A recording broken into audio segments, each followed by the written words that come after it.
शहजाद इकबाल साहब, एग्जैक्टली क्या होगा यहाँ से, क्योंकि हुकूमत का ऐसा लगता है सबसे बड़ा कंफर्ट ही ये है कि अपोजिशन के साथ मौलाना फजल रहमान साहब नहीं जाएंगे, और जब मौलाना की पार्टी बात करती है वो हुकूमत को और इस निज़ाम को तो चार्जशीट करती है, मगर साथ ही तहरीक इंसाफ को, उनकी खैबर पख्तूनख्वा में विक्ट्री को चार्जशीट करती है, वो कोई ना कोई साजिश करार देती है। ये गैप ब्रिज हो पाएगा? बहुत शुक्रिया शाहजेब। मेरे ख्याल से यही एक कंफर्ट है कि एक तो फजल रहमान साहब हिस्टोरिकली पीपल्स पार्टी या नून लीग के साथ रहे, उनके साथ चलना उनको ज़्यादा सूट करता रहा है, तहरीक इंसाफ के शदीद मुखालिफ रहे, और इस मरतबा भी शायद यही एक एडवांटेज हो कि फजल रहमान साहब चाहे 26वीं तरमीम हो या दीगर मामला पे पीटीआई के साथ बात तो करते हैं, लेकिन क्योंकि उनका एक तो कॉन्फ्लिक्ट हिस्टोरिकली भी रहा है और दूसरा दोनों खैबर पख्तूनख्वा में सियासत करते हैं। पीटीआई कहती है कि हमें खैबर पख्तूनख्वा में 2/3 मेजॉरिटी मिली, बल्कि हमें पूरे मुल्क में मिली है, लेकिन बाकी सूबों में हमारे खिलाफ धांधली हो गई है। पहले दिन से फजल रहमान साहब का ये स्टांस है कि धांधली हमारे खिलाफ हुई है खैबर पख्तूनख्वा में, और पीटीआई को वहाँ से जिताया गया है क्योंकि फजल रहमान साहब जो है वो एक्सेप्टेबल नहीं थे। तो ये एक ऐसा डेडलॉक है जिसपे दोनों का साथ चलना मुश्किल है, और दूसरा फिर इमरान खान की सियासत, सड़कों पे निकलना, ये सब कुछ कर रहा, तो शायद इसमें इतना ज़्यादा कंफर्टेबल फील ना करें मौलाना फजल रहमान साहब, और मेरे ख्याल से यही कंफर्ट है। अदरवाइज तो अगर आप देखें हुकूमत की अपनी स्ट्रैटेजी से तो ऐसा लगता है कि एक छोटे से इवेंट को आप इतना बड़ा बना देते हैं, इतना प्रमोट कर देते हैं, जो उन्होंने किया इस कॉन्फ्रेंस के लिए। मतलब आप ये बताइए कि कौन सी ऐसी नई बात है जो शायद खकान अब्बासी साहब ने, मिफ्ता इस्माइल साहब ने, पीटीआई के रहनुमाओं ने या चकजई साहब ने की हो। रोज़ाना मीडिया उनके सामने जाता है, यही बात करते हैं, रोज़ाना टीवी शोज़ पे यही बात हो रही होती है, यही बातें कॉन्फ्रेंस में होनी थी, लेकिन उसको बगैर पैसे दिए इतना प्रमोट कर दिया हुकूमत ने। कभी एफसी खड़ी कर दी, फिर पुलिस वाले खड़े कर दिए, उनको जगह नहीं दी मिल रही थी, होटल पे जहाँ जाते थे वहाँ पे उनके लिए दरवाजे बंद कर दिए जाते थे। तो हुकूमत की अपनी स्ट्रैटेजी के तौर पे तो कोई उम्मीद ना ही हो तो बेहतर है उनसे, लेकिन क्योंकि एक हिस्टोरिकली हम देखते हैं कि मुखालिफ रहे पीटीआई जेयूआईएफ, शायद ये एक कंफर्ट है हुकूमत के लिए। अदरवाइज अगर ये दोनों कुव्वतें मिल जाए साथ, तो फिर शायद हुकूमत को स्ट्रीट पावर के तौर पे एक बड़े चैलेंज का सामना हो सकता है। वशीम साहब, जब एक तरफ ये कंफर्ट हो और ज़ाहिर निज़ाम पे हमें नज़र भी आ रहा है कि ये जड़ें निज़ाम अपनी मजबूत ही कर रहा है, अदलिया में भी जो जुडिशल कमीशन के ज़रिए तैनातियाँ हो रही हैं उस पर भी ये सवाल उठाया जा रहा है। उसके बावजूद एक तरफ मौलाना से उम्मीद भी रखती है हुकूमत, मगर दूसरी तरफ एक क्रैकडाउन करना है कॉन्फ्रेंस के ऊपर, जिस पर ज़ाहिर हुकूमत फिर ये भी नहीं मानने को तैयार कि कोई क्रैकडाउन हुआ था या हमने उसको करने से रोका था कॉन्फ्रेंस को। तो क्या ये ताकत का इजहार है जो कि हुकूमत को कर रही है, या फिर वाकई घबराहट है जैसा कि पीटीआई कह रही है? शायद मेरे ख्याल मुझे घबराहट ज्यादा नजर आती है, और ये खास तौर पे बाज़ का चीज़ों को आपस में मिला रहे होते हैं। हुकूमत वाले चीज़ों को इस सेंस में भी देख रहे थे जी कि इधर मैच हो रहा है, और इधर से कोई अगर कोई पॉलिटिकली कोई एक हमारे मुखालिफ को मैसेज ज़्यादा को एम्पलीफाई ना कर जाए। आपको याद होगा कि पहले वो पीटीआई से भी इतने डरे हुए हैं कि वो कहते हैं कि आपने कोई अगर कोई इवेंट ऑर्गेनाइज करना है, कोई जलसा करना है, तो हमें कोई ऐसा टाइम बताएं जब मैच ना हो। लेकिन जो इन्होंने कल इधर इस्लामाबाद में किया है, ये इंतहाई शर्मनाक है, और वही बात जो शहजाद भी कर रहे थे कि उनको एक मुफ्त में इतनी पब्लिसिटी मिली है। आई डोंट थिंक कि अगर उनके रहनुमा इधर इकट्ठे हो जाते, को आपस में कॉन्फ्रेंस कर लेते, ना उससे हुकूमत ने गिर जाना था, ना कोई उन्होंने कोई ऐसी कोई एजिटेशन कोई प्लान कर रहे थे कि कोई ऐसा कोई काम शुरू हो जाना था कि जिससे इनकी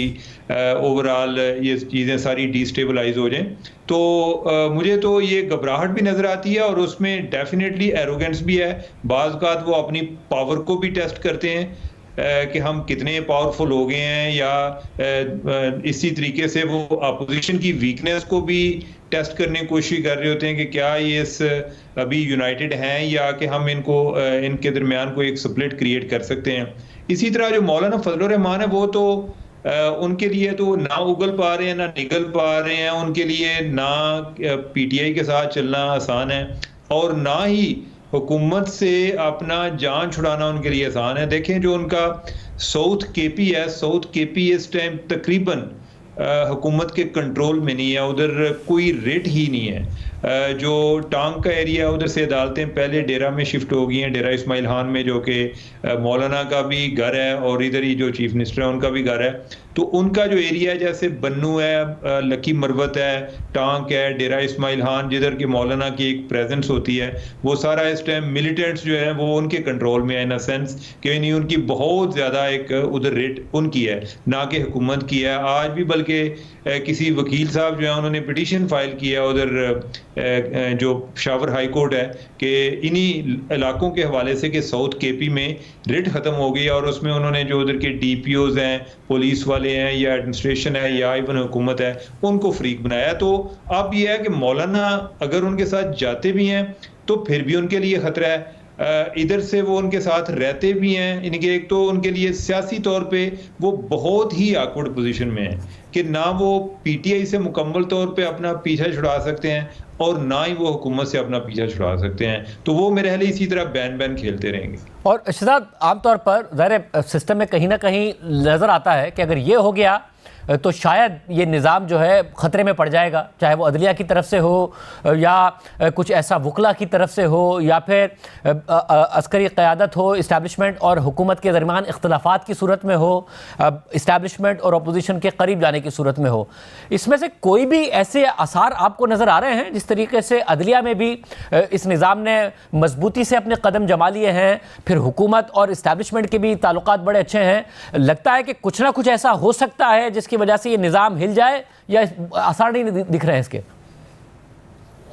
जी शाहज़ेब, पहले तो ये मेरे ख्याल से उमर चीमा साहब ने इसको बड़ा अच्छे तरीके से समअप किया है, क्योंकि फजल रहमान साहब की सियासत को बड़ा पजीराई मिल रही थी जब 26वीं तरमीम हो रही थी, क्योंकि कह रहे थे कि देखें शहबाज शरीफ आते हैं उनके घर, आसिफ जरदारी आते हैं, PTI इतनी बड़ी अपोजिशन जमात है लेकिन फिर भी वो मौलाना के दर पे हाज़िरी लगवा रहे हैं, तो सियासत जो है फजल रहमान साहब की बड़ी अच्छी हो रही है और उस वक्त बाज़ाहिर ये लग रहा था। लेकिन अगर आज आप देखें तो फजल रहमान साहब वाकई जो है वो फंस गए कि वो किस तरफ जाएँ। वो हुकूमत के साथ बैठना नहीं चाहते, वो तहरीक इंसाफ के साथ बैठे, तो फिर कल जैसे कामरान मुर्तज़ा साहब कह रहे थे कि फिर हम ऐसा भी नहीं करना चाहते कि 16 से 8 सीटें हमारी रह जाएं, तो वो बड़े इस वक्त एक मसाइल में फंसे हुए कि किस तरफ जाएं, दोनों तरफ जाना उनके लिए बड़ा मुश्किल नजर आ रहा है। तो जहां 3-4 महीने पहले कहा जा रहा था कि वो बड़ी जबरदस्त सियासत कर रहे हैं, आज ऐसा लग रहा है कि सियासी तौर पर वो एक्सपोज हो रहे हैं, उनके पास ऑप्शन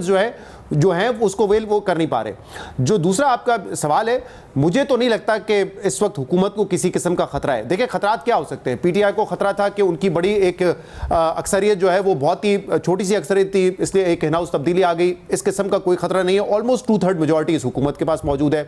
जुडिशरी से जो खतरा था, अब वो 26वीं तरमीम के बाद और इसमें आइनी बेंचेस और रेगुलर बेंचेस को अलग करने के बाद जो तरीक़ेकार तब्दील किया गया कि अब सीनियरिटी नहीं होगी, चीफ जस्टिस जो है वो चुना जाएगा, टॉप 3 में से एक को इलेक्ट किया जाएगा, वो मामला भी खत्म हो गया। तो जुडिशरी से भी किसी किस्म का इस वक्त मुझे नहीं नजर आता कि इस हुकूमत को कोई चैलेंज हो। फिर स्ट्रीट पावर, तहरीक इंसाफ ने 2-3 बड़े इस्लामाबाद की तरफ मार्च करके देख लिए, उसमें भी कुछ हासिल नहीं हुआ उनको। तो यहाँ तो कहीं नहीं नजर आ रहा कि इस निज़ाम को एज ऑफ नाउ जो हालात इस वक्त है उसी पर हम बात कर सकते हैं कि कोई खतरा हुकूमत को नजर आ रहा हो। हाँ, एक इकोनॉमिक फ्रंट था, वो भी अगर आप किसी से भी पूछें कि चले ग्रोथ तो आपको बहुत नहीं नजर आ रही, लेकिन क्या पाकिस्तान पिछले 1 साल के मुकाबले में आज बेहतर पोजीशन पर है, तो हर कोई ये कहेगा बिल्कुल एक बेहतर पोजीशन में है। तो जो वल्नरेबल एरियाज थे वो भी आहिस्ता आहिस्ता कवर हो गए हैं, जो थ्रेट्स थी वो भी हुकूमत उसको अबूर कर गई है। तो मुझे कोई ऐसा इस वक्त कोई खतरा नहीं नजर आ रहा। और इसीलिए फिर ये ज्यादा इंसान जब सोचता है कि फिर क्यों ऐसी हिमाकतें कर रहे हैं कि एक छोटे से इवेंट को आप इतना तशहीर करके उसको इतना बड़ा बना देते हैं, जैसे जिसके बाद हम ये सवाल करने पर मजबूर हो जाते हैं या कहने पर मजबूर हो जाते हैं कि घबराहट है क्यों आपको। और उमर साहब, हमने देखा कि तकरीबन 2020, 21, 22 तक बहुत ही अच्छे हालात चल रहे थे इमरान खान साहब के भी, 2026 तक के प्लान्स नज़र आते थे, सब एक पेज पर था। अदलिया में जजेस भी अगर पहले साकिब निसार साहब थे, फिर बंदियाल साहब थे, तो ऐसा लगता था जुडिशरी भी बिमा अहलो अयाल ही इमरान खान साहब की सपोर्ट में साथ खड़ी है, मगर फिर अचानक इत्तेहादी एक एक करके गए, इख्तलाफात पैदा हुए। आपको लगता है यहाँ कोई गुंजाइश है? पीपल्स पार्टी के भी इख्तलाफात की तो खबरें सामने आती रहती हैं, कहीं ना कहीं से कुछ गुंजाइश निकले, ऐसा कुछ नजर आता है? शाहज़ेब, अभी तो ऐसे ही है कि एज ऑफ नाउ तो कोई ऐसी चीज़ नज़र नहीं आती। इवन कि हमने जिस तरह की माजी की एग्जांपल्स आपने बताई हैं, उनको अगर हम एज अ वेरिएबल कंसिडर कर लें कि इनमें से कौन सा वेरिएबल जाके आगे काज बन सकता है, वो नज़र नहीं आता। और एक तो ये है कि जहाँ तक एक जो हुकूमती इत्तेहाद है उसकी बात करें कि उसमें कोई दरार पड़ सकती है, मुश्किल नज़र आता है, क्योंकि उसके ज़ामन जो है वो इस्टेब्लिशमेंट है। दूसरा, हुकूमत की और एस्टेब्लिशमेंट की लड़ाई मुझे नज़र नहीं आती, और उसकी वजह यह है कि वज़ीर आज़म शहबाज शरीफ है, ना कि नवाज शरीफ है, ना कि इमरान खान है। और शहबाज शरीफ जो है वो इन अ सेंस कि आप समझें कि वो एक एस्टेब्लिशमेंट की मुराद भी थे, एक उनके मुरीद भी थे। 1999 से ऑनवर्ड तब से ये ख्वाहिश की जा रही थी कि अगर शहबाज शरीफ जो है वो आ जाते तो शायद इस्टेब्लिशमेंट और हुकूमत की लड़ाई ना होती। और उसके बाद हमने देखा कि तकरीबन 2 दहाइयाँ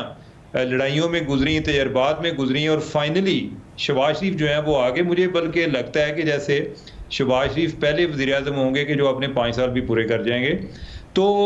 और इवन जो अभी शाहजेब जो इंटरनेशनल चेंजेस आ रही हैं ना ट्रंप के आने की वजह से, मुझे लग रहा है कि उसमें पाकिस्तान की रेलेवेंस और बढ़ेगी। और यानी कि अगर ये उधर से कोई फ़ायदा उठाने में कामयाब हो जाते हैं तो इनको जो एक अंदरूनी तौर पर जो इनको ख़तरात थे उनको इन्होंने काफ़ी हद तक टैकल कर लिया है। तो अब कोई अल्लाह की तरफ से इन्हें मारना पड़ जाए कि जैसे कोई ऐसी चीज़ जो कि बज़ाहिर नज़र ना आ रही हो, कोई ऐसा ना बन जाए, लेकिन जो ज़ारी असबाब हैं या जो माजी को हम देख के जो लड़ाई का सबब बनती थी चीज़ें, वो अभी नज़र नहीं आ रही। और तो शायद इस सारी सूरत में अरे हुकूमत के कमज़ोर ना पड़ना एक बात है, इमरान खान साहब का बहुत तवील मुद्दत तक जेल में रहना एक दूसरी बात है, क्योंकि पीटीआई में अंदरूनी इख्तलाफात, तितर बितर होना, चीज़ें ना संभलना, ये सब नज़र आ रहा है। अगर हुकूमत का क़याम क्या इमरान खान साहब के जेल में अंदर रहने से ही मुंसलिक है कि अगर हुकूमत को कोई ख़तरा नहीं है इसका मतलब है इमरान खान साहब के बाहर आने की उम्मीद भी नहीं है, या उन्हें ज़्यादा देर तक अंदर नहीं रखा जा सकेगा? देखिए, ये एक चीज़ है जिस पे आप पॉइंट आउट कर सकते हैं कि ये हुकूमत के लिए, एस्टैब्लिशमेंट के लिए एक कंसर्न ज़रूर है कि इमरान खान बाहर आते हैं, वो तो एक अलग किस्म का चैलेंज होगा ना शाहजेब। अगर कोई बेल मिल जाती है, यानी कि किसी डील के तहत अगर वो नहीं आते, कानूनी तौर पे बेल मिल जाती है और फिर वो बाहर आ जाते हैं, तो वो एक अलग किस्म का चैलेंज होगा, वो अपने लोगों को मोबिलाइज करके बाहर निकाल सकेंगे। लेकिन कोई भी बड़ा सियासी लीडर जब तक जेल में रहेगा, वो एक कंसर्न आपके मुक़्तदरा के लिए ज़रूर बनना रहेगा, और वो है। अगर आप आज पूछें कि जैसे अभी जो मैंने कहा कोई ख़तरा नहीं नज़र आ रहा या मईशत पिछले साल के मुकाबले बेहतर है, लेकिन आप सड़क पे निकल के पूछेंगे कि क्या पीटीआई की पॉपुलैरिटी में कमी हुई है या नून लीग की पॉपुलैरिटी में बहुत ज़्यादा इजाफा हुआ है, तो इसका जवाब आपको नफ़ी में ही मिलेगा। तो जितना टाइम इमरान खान जेल के अंदर गुजारते रहेंगे, बज़ाहिर हमें लगेगा पार्टी कमज़ोर है, बट आपको पता है पार्टी तो मैटर करती नहीं है। इस इलेक्शन में देख लिया आपने, ना सिंबल था, ना इलेक्टेबल्स थे, नई नई शक्लें थी, लोग जानते भी नहीं थे, फिर भी इमरान खान जो है वो वोट ले गए। तो पार्टी पीटीआई किस शक्ल में है ये इतना मैटर नहीं करता। जब तक इमरान खान है वो ऑब्वियसली मकबूलियत हासिल करते रहेंगे, और जितना टाइम जेल में रहेंगे तो वो हुकूमत के लिए भी एक कंसर्न रहेगा, और उस वक्त तक इमरान खान की पॉपुलैरिटी को मुझे नहीं लगता कोई ख़तरा होगा। तो ये एक ऐसा इशू है हुकूमत के सामने इस वक्त कि उसमें वो ज़्यादा कुछ कर नहीं सकते। बाहर निकालेंगे तो एक मसला है, जब तक अंदर रहेंगे तब तक शायद मामलात कंट्रोल में रहें, लेकिन इमरान खान की पॉपुलैरिटी कम करने में वो कामयाब नहीं होंगे। उमर चीमा साहब, जब आप कहते हैं कि शायद शहबाज शरीफ साहब वो पहले वज़ीर आज़म हो जो 5 साल पूरे कर जाएं, क्या ये इस बात से मुंसलिक है कि इमरान खान साहब जेल में ही हो, या वो उन्हें जेल में रखना मुमकिन नहीं होगा, बाहर आ जाएंगे मगर फिर भी शहबाज शरीफ 5 साल पूरे कर जाएंगे? कि 2 सूरतें हो सकती हैं ना, कि इमरान खान जेल में उस टाइम तक हैं कि जब तक इमरान खान कोई बात मानने के लिए तैयार नहीं है, और अगर वो कोई बात मान के या किसी डील के ज़रिए बाहर आते हैं तो हम जो मकबूलियत की बातें करते हैं इसके बारे में भी लोग शुकूक व शुबहात का शिकार हो जाएंगे। ये बात दुरुस्त है कि इमरान खान जो है या कोई भी लीडर जब वो जेल में जाता है, अपोजिशन में होता है, उसका एक पॉपुलैरिटी ग्राफ बढ़ जाता है,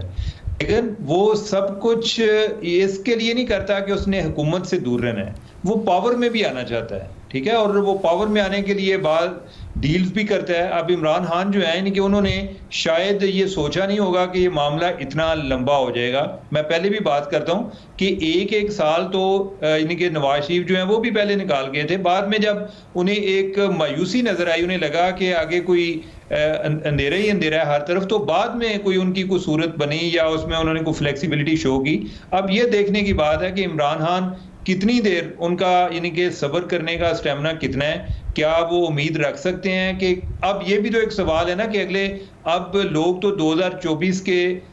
इलेक्शन पर भी सवालिया निशान लगाते हैं कि ये इलेक्शन ठीक नहीं हुए। तो अगर आप इमरान खान के तनाज़ुर में सोचें कि वो 5 साल इंतज़ार भी कर लेते हैं, तो ये क्या गारंटी है कि अगर वो बहुत ही ज़्यादा पॉपुलर हो जाते हैं और 2029 का इलेक्शन जो है वो भी अगर ऐसा हो गया तो फिर वो क्या करेंगे?